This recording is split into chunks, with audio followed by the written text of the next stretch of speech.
오늘 우리 같이 나눌 말씀은 히브리서 12장 15절에서 17절까지 말씀입니다. 제가 봉독합니다. 너희는 하나님의 은혜에 이르지 못하는 자가 없도록 하고 또 쓴 뿌리가 나서 괴롭게 하여 많은 사람이 이로 말미암아 더럽게 되지 않게 하며 음행하는 자와 혹 한 그릇 음식을 위하여 장자의 명분을 판 에서와 같이 망령된 자가 없도록 살피라. 너희가 아는 바와 같이 그가 그 후에 축복을 이어 받으려고 눈물을 흘리며 구하되 버림바가 되어 회개할 기회를 얻지 못하였느니라. 아멘.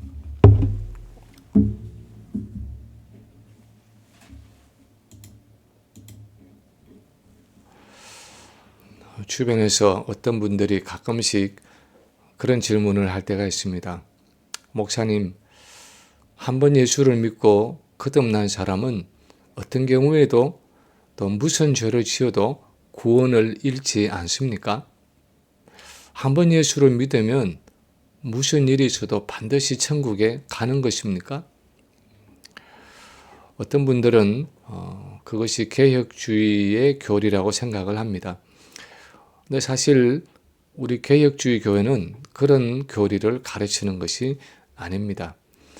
성경 어디에도 예수를 믿고 구원을 얻은 사람은 어떻게 살든 무슨 죄를 짓든 어차피 천국에 갈 것이다 하는 개념이 없습니다. 그런데 성경이 가르치는 개념은 정말 예수를 믿고 거듭난 성도라면 하나님이 회개의 은혜를 주신다 하는 사실입니다. 예수를 믿고 거듭난 성도도 죄를 지을 수 있지만 하나님은 그 사람이 마지막 구원을 얻을 수 있도록 끊임없는 회개의 은혜를 주셔서 자신의 부족함과 연약함과 죄악됨을 보게 하시고 죄 가운데서도 일어나서 하나님을 향해 나아가게 하시고 마지막까지 이 믿음의 경주를 달려갈 수 있도록 끝까지 완주할 수 있는 은혜를 공급해 주신다 하는 것입니다. 그런데 오늘 본문에 보면 이 하나님의 은혜에 이르지 못한 한 인물이 나타나는데 우리가 잘 아는 에서라는 사람입니다. 16절에 보면 음행하는 자와 혹 한 그릇 음식을 위하여 장자의 명분을 판 에서와 같이 망령된 자가 없도록 살피라 하고 경고하고 있습니다. 그리고 17절에 보면 그가 그 후에 축복을 이어 받으려고 눈물을 흘리며 구하되 버림바가 되어 회개할 기회를 얻지 못하였느니라 하고 말씀하고 있습니다.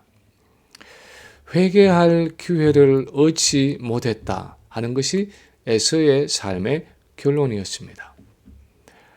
우리가 약속의 아들이라고 부르는 이삭의 큰아들이었고 아브라함의 장손이었고 이스라엘의 언약 백성으로서 할례를 받았던 에서가 가장 중요하고 본질적인 구원의 축복인 회개의 은혜를 얻지 못하고 그의 삶을 마감지어야 했다 하는 것입니다. 어째서 에서는 하나님의 언약 백성이면서도 회개할 기회를 얻지 못했습니까? 왜 그는 마지막 구원에 이르는 은혜를 누리지 못했습니까? 무엇이 그를 실패케 한 문제였습니까?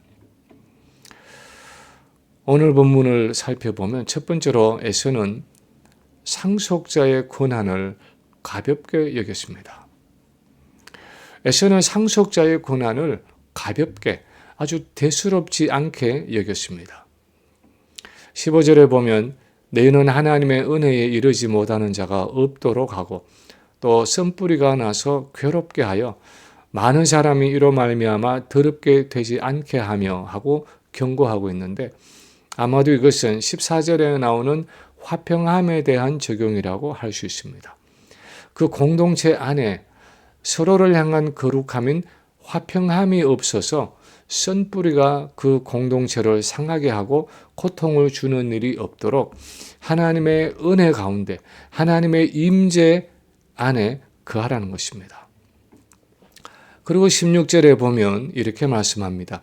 음행하는 자와 혹 한 그릇 음식을 위하여 장자의 명분을 판 에서와 같이 망령된 자가 없도록 살피라. 에서를 한 그릇 음식을 위하여 장자의 명분을 판 망령된 자라고 부르고 있습니다. 얼마나 부끄럽고 수치스러운 표현입니까? 그런데 이 사건이 나타나는 창세기 25장의 기록에 보면 정황이 이렇습니다. 하루는 야곱이 집에서 죽을 쉬고 있는데 에서가 들에 사냥을 나갔다가 피곤하고 허기가 져서 집에 들어갔습니다. 야곱이 죽을 쉬고 있는 것을 보고 말합니다. 내가 피곤하니 그 붉은 것을 내가 먹게 하라. 그랬더니 야곱이 이렇게 대답합니다. 형이 장자의 명분을 내게 팔라. 에서가 말합니다. 내가 죽게 되었으니 이 장자의 명분이 내게 무엇이 유익하리요? 야곱이 다시 말합니다. 오늘 내게 맹세하라. 그리고 에서가 자기가 가진 장자로서의 권리를 야곱에게 넘긴다고 하나님 앞에서 맹세합니다. 그리고 25절의 마지막 절인 25장의 마지막 절인 34절에 보면 이 사건을 이렇게 요약하고 있습니다. 야곱이 떡과 팥죽을 에서에게 주매 에서가 먹으며 마시고 일어나 갔으니 에서가 장자의 명분을 가볍게 여김이었더라. 에서가 장자의 명분을 가볍게 여겼다고 했습니다. 하나님이 이스라엘의 첫 조상이 되는 아브라함을 불러서 언약을 맺으실 때 약속을 주십니다. 그 약속의 내용은 두 가지였는데 하나는 자손에 대한 것이었습니다. 아브라함의 몸에서 나오는 아들을 통해서 하늘의 별과 같고 바다의 모래와 같은 많은 자손을 주셔서 큰 민족을 이루게 하겠다고 약속하셨습니다. 또 하나는 땅에 대한 것이었습니다. 아브라함을 불러내셔서 가게 하신 그 가나안 땅을 그의 자손들에게 주어서 나라를 이루어 살게 하시겠다는 것입니다. 이 자손과 땅이라는 언약의 약속이 아브라함에게 주어졌고 아브라함의 대를 이어서 그의 독자이자 장자인 이삭에게 그 축복권이 주어졌습니다. 그리고 그 이삭이 받은 아브라함의 축복을 이삭의 장자인 에서가 이어받을 수 있었습니다. 그것이 에서가 가진 장자권의 내용이고 성격이었습니다. 그것은 단순히 차자보다 갑절의 재산을 받는 상속받는 정도가 아니었습니다. 그 장자권은 하나님의 언약을 이어가는 권리였고 그의 삶을 통해서 하나님의 약속이 성취되는 언약 백성의 사명의 축복이었습니다. 그들을 통해서 하나님의 구원의 계획이 성취되고 우리 오늘날 용어로 하면 하나님의 나라가 이루어지는特권이었습니다. 그런데 에서에게는 이런 영적인 유산을 볼 수 있는 안목이 없었습니다. 하나님의 구원 계획에 대한 관심이 없었습니다. 하나님 나라에 대한 관심이 없었습니다. 영적이고 영원한 것에 대한 가치를 인식하는 능력이 없었습니다. 그래서 이 장자의 명분이 에서에게는 너무나 보잘것없고 쓸모없이 보였고 그래서 그것을 가볍고 경솔하게 취급했습니다. 그래서 오늘 본문에서는 이 에서를 망령된 자라고 부르고 있습니다. 망령되다 하는 이 원어의 의미를 영어로는 unholy, profane, irrelevant, pointless 하고 번역을 하고 있는데 거룩하지 못할 뿐 아니라 초점이 없다 하는 의미입니다. 영원한 나라에 대해서 초점이 맞추어지지 않고 거기에 대한 비전이 없다는 것입니다. 오늘날 신자들 가운데서도 이 에서와 같이 하나님이 주신 영원한 유업의 약속에 대해서 무관심한 사람들이 있습니다. 거기에 눈의 초점이 맞추어지지 않은 신자들이 있습니다. 그것이 눈에 보이지 않고 손에 만져지지 않는다는 이유 때문에 우리의 영원한 삶이 마치 없는 것처럼 생각하고 살아가는 이들이 있습니다. 예전에 시골에서 전도하는 모습을 옆에서 바라보면 그런 분들이 많았습니다. 아저씨, 예수 믿고 천당 가셔야죠 하고 전도를 하면 그 사람이 대답합니다.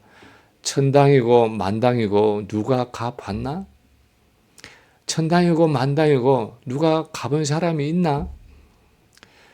눈에 안 보이니까 못 믿겠다는 것입니다.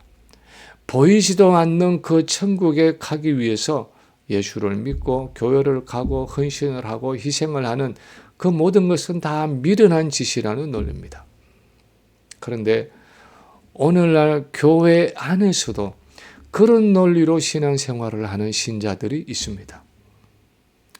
에서가 할례를 받은 언약 백성이면서도 할아버지 아브라함이 받았던 그 언약의 축복이나 약속에 대해서 아무런 관심 없이 살았던 것처럼, 아무런 생각이 없었던 것처럼 오늘날 신자들 중에서도 내가 하나님의 언약 백성으로서 약속을 가지고 있고 축복을 누리고 있고 하나님의 자녀로서의 특권을 가지고 살아가는데 이 땅의 것을 바라보지 않고 그 영원한 나라를 바라보고 살아가다 보면 예수님이 재림하실 때 드디어 나의 구원이 완성되고 내가 그분과 같은 부활 육체를 입게 되고 이제 하나님의 자녀로서의 온전한 영광을 얻게 되어서 새하늘과 새 땅에서 이제 본격적으로 하나님이 주신 유업을 누리며 살아갈 것이라는 그 소망이 없이 살아가는, 그 초점이 없이 살아가는 그리스도인들이 많다는 것입니다. 예전에 한국의 어느 큰 교회의 청년 회원으로서 선교사로 헌신한 유석경이라는 자매의 이야기를 들었습니다.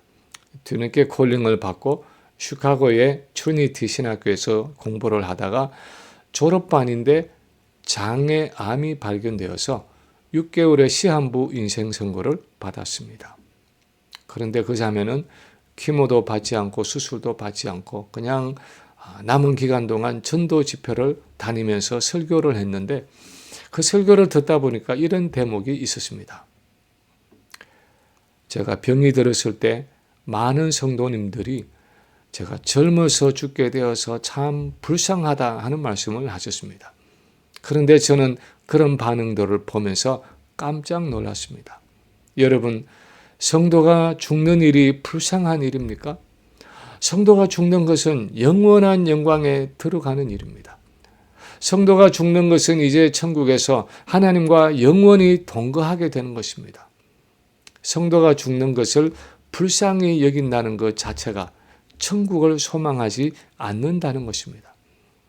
저는 얼마나 많은 성도들이 하나님을 믿는다고 하면서 현세적인 사고방식 속에 빠져 있는가를 보게 되었습니다.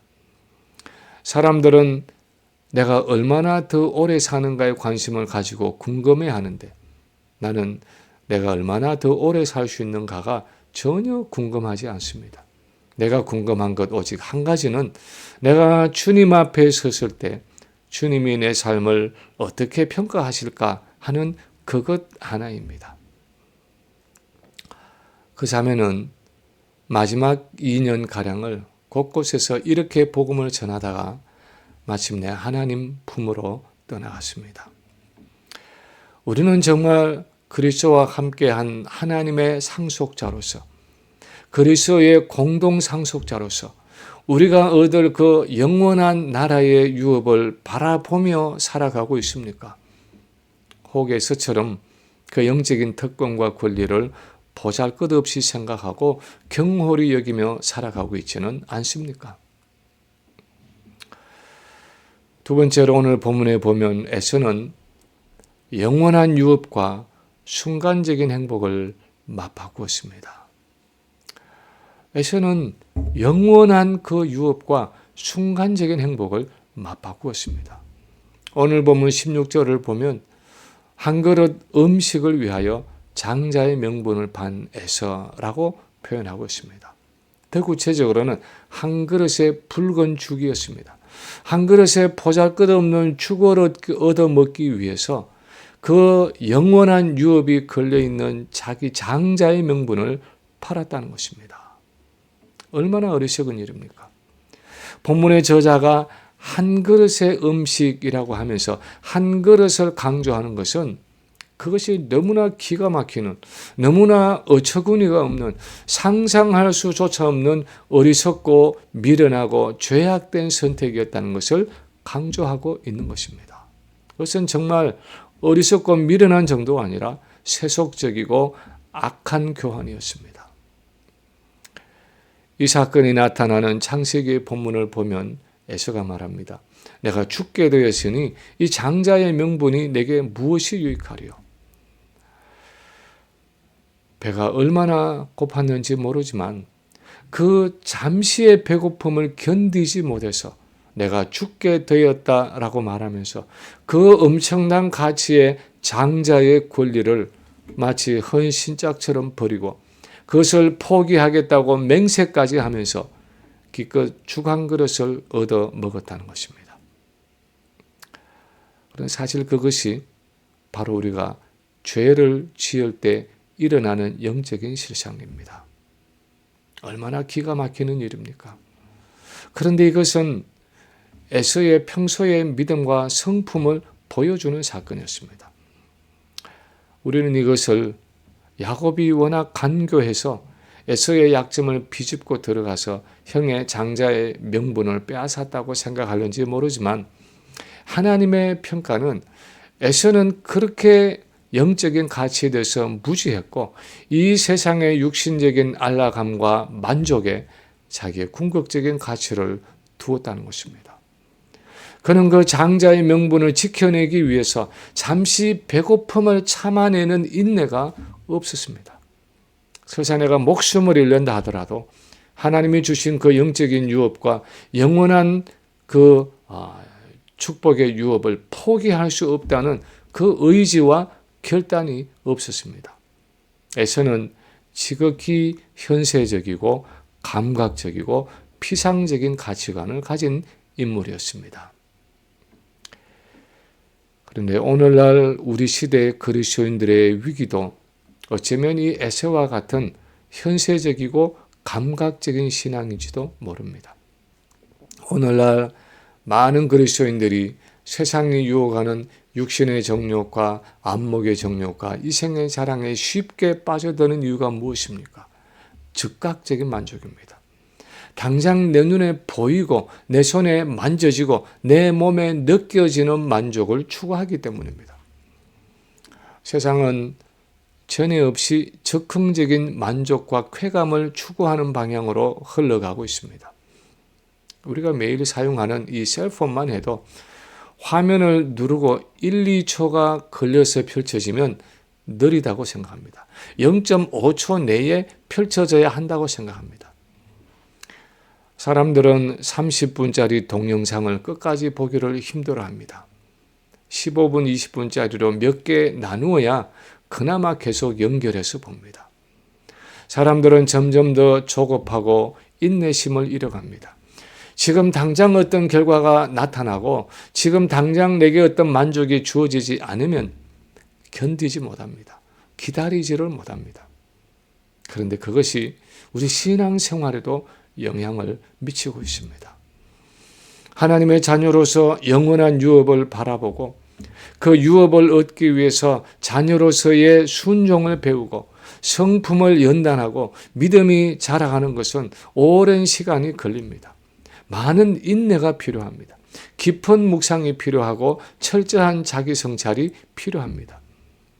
그런데 육신의 정욕이나 안목의 정욕이나 이생의 자랑, 다시 말해서 내 육체의 정욕을 만족시키는 일이나 눈으로 보는 그 즐거움에 빠지는 일이나 세상적인 만족과 기쁨을 누리는 일은 우리에게 즉각적인 만족과 쾌락을 줍니다.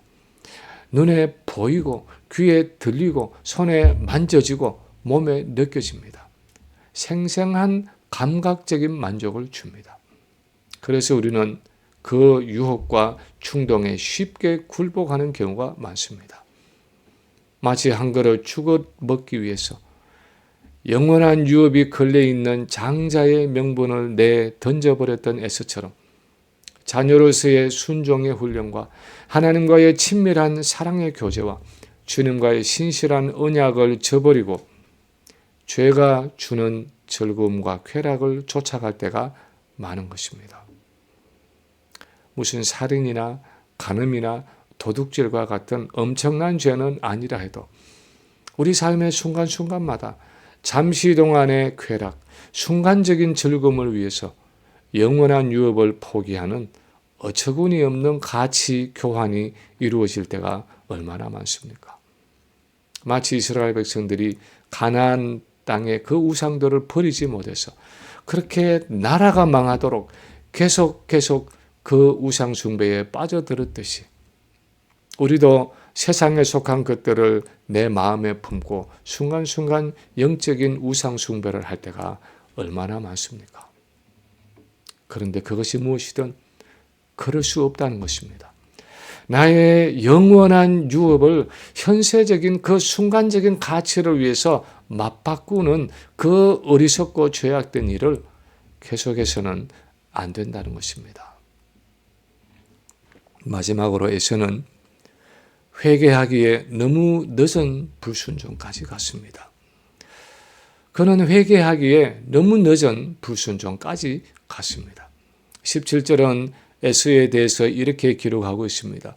그가 그 후에 축복을 이어받으려고 눈물을 흘리며 구하되 버림바가 되어 회개할 기회를 얻지 못하였느니라.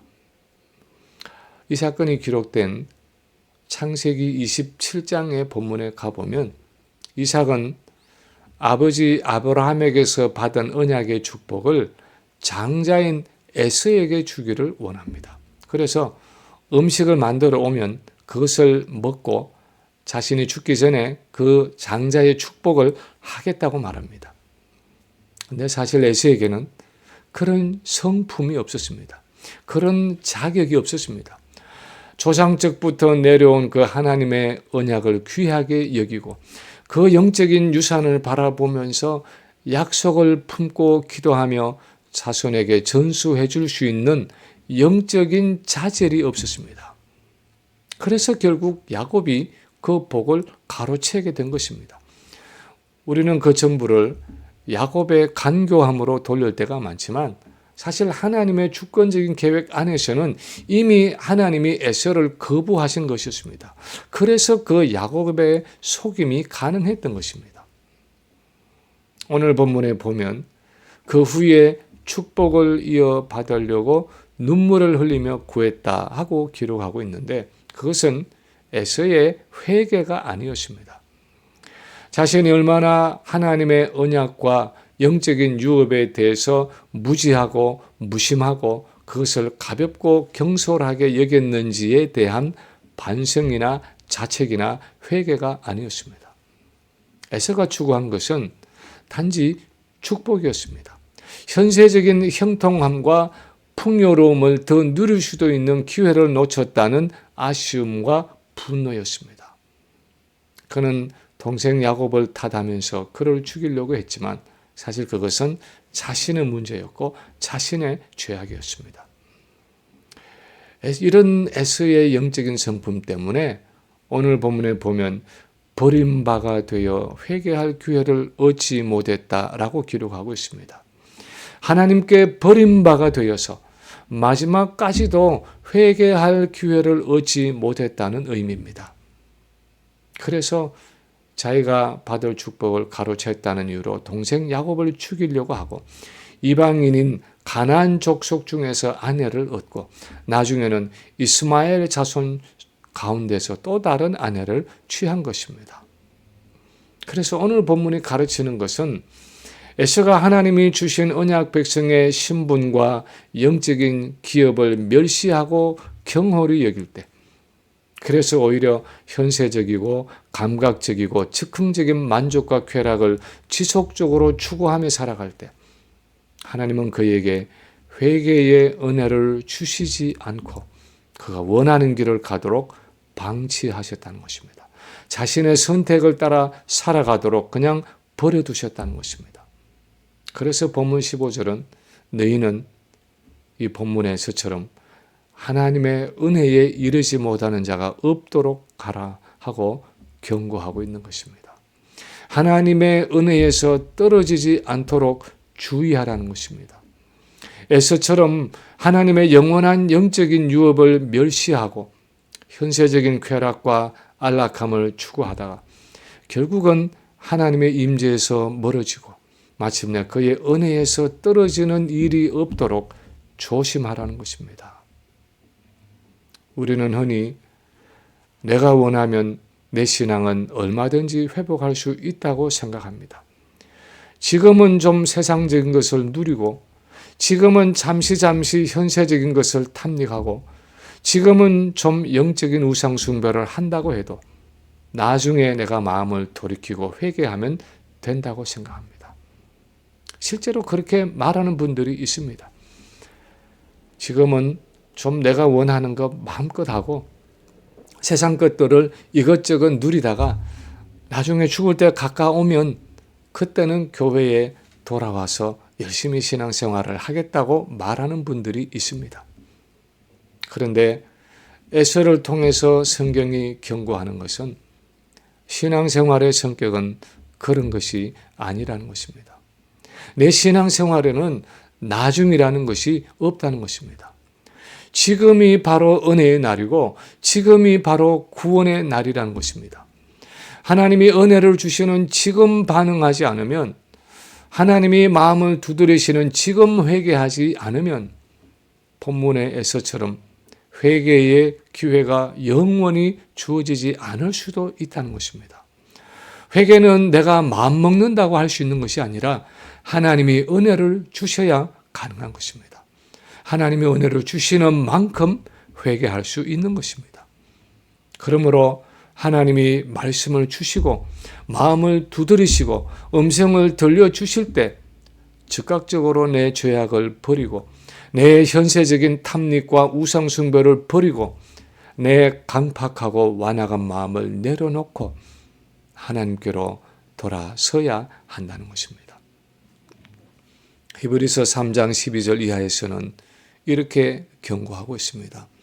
형제들아, 너희는 삼가 혹 너희 중에 누가 믿지 아니하는 악한 마음을 품고 살아계신 하나님에게서 떨어질까 조심할 것이요. 오직 오늘이라 일컫는 동안에 매일 피차 권면하여 너희 중에 누구든지 죄의 유혹으로 완고하게 되지 않도록 하라. 우리가 시작한 때에 확신한 것을 끝까지 견고히 잡고 있으면 그리스도와 함께 참여한 자가 되리라. 성경에 일러서되 오늘 너희가 그의 음성을 듣거든 격노하시게 하던 것 같이 너희 마음을 완고하게 하지 말라 하였으니. 오늘 우리가 살아계신 하나님의 음성을 들으면 마음을 완고하게 함으로 그 순종을 내일로 미루지 말라는 것입니다. 그렇지 않으면 이 에서와 같이 다시는 회개할 기회를 얻지 못하는 영원한 완악함에 빠질 수도 있다는 것입니다. 말씀을 마칩니다. 어떤 사람들은 에서가 마지막 구원을 얻었을까 얻지 못했을까 궁금해합니다. 그러나 성경이 이 에서를 오늘 본문에서 기록하고 있는 것은 에서가 구원을 얻었을까 얻지 못했을까 하는 우리의 궁금증을 해소하기 위해서가 아닙니다. 그것은 내가 과연 구원을 얻을 수 있을까 혹 얻지 못할까를 궁금해하라는 것입니다. 그것을 염려하고 조심하라는 것입니다. 나는 예수 믿었으니까 어떻게 살든 어차피 천국에 갈 거야 하고 생각하지 말라는 것입니다. 우리가 시작할 때에 확신한 것을 끝까지 견고히 잡고 있으면 그리스도와 함께 참여하는 자가 되리라 하는 성도의 견인을 요구하고 있기 때문에 우리는 항상 두렵고 떨림으로 우리의 구원을 이루어가야 하는 것입니다. 그 누구도 죄의 유혹으로 인해서 마음이 강팍해지지 않도록 우리 자신을 돌아보아야 할 뿐 아니라 서로를 돌아보아야 한다는 것입니다. 이런 온전하고 신실한 믿음의 경주를 마지막까지 달려가는 우리 모든 성도들이 되시기를 주님의 이름으로 간절히 축원합니다.